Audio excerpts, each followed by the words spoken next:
أعوذ بالله من الشيطان الرجيم. بسم الله الرحمن الرحيم. قل يا قوم اعملوا على مكانتكم إني عامل فسوف تعلمون من يأتيه عذاب يخزيه ويحل عليه عذاب مقيم. صدق اللہ العظیم.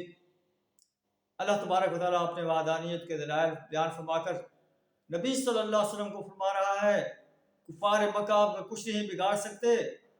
اگر کوئی آپ کو چیلنج کرتے ہیں تو آپ کہیں حسبی اللہ، میرے لیے اللہ کا.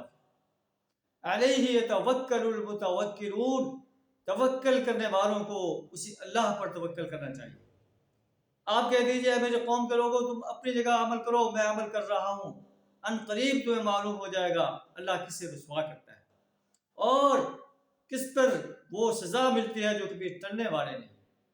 لیکن نبی صلی اللہ علیہ وسلم کو گائیڈ لائن دی جا رہی ہے، آپ اللہ پر توکل کرتے ہوئے دین کی دعوت انسانیت تک بے لاگ پیش کرتے چلے جائیں.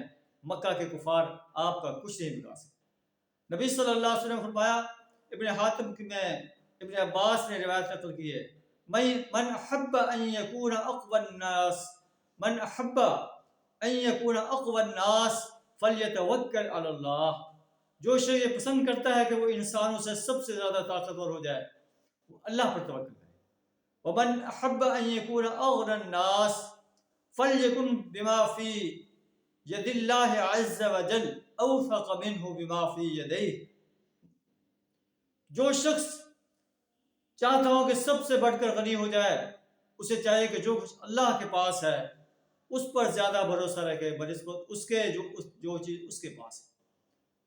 ومن احب ان یکون اکرم الناس، جو شخص یہ پسند کرتا ہے کہ سب انسانوں سے باعزت ہو جائے، فلیتق اللہ عز وجل، اسے چاہیے کہ اللہ کا تقوی اختیار کرے، اللہ کے نافرمانی سے بچے، اللہ کے آرڈرز کو فالو کرے.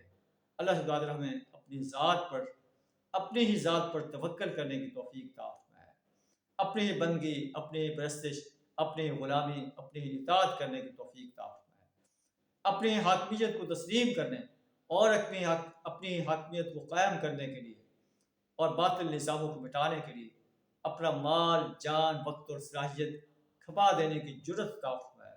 وآخر دعوانا الحمدللہ.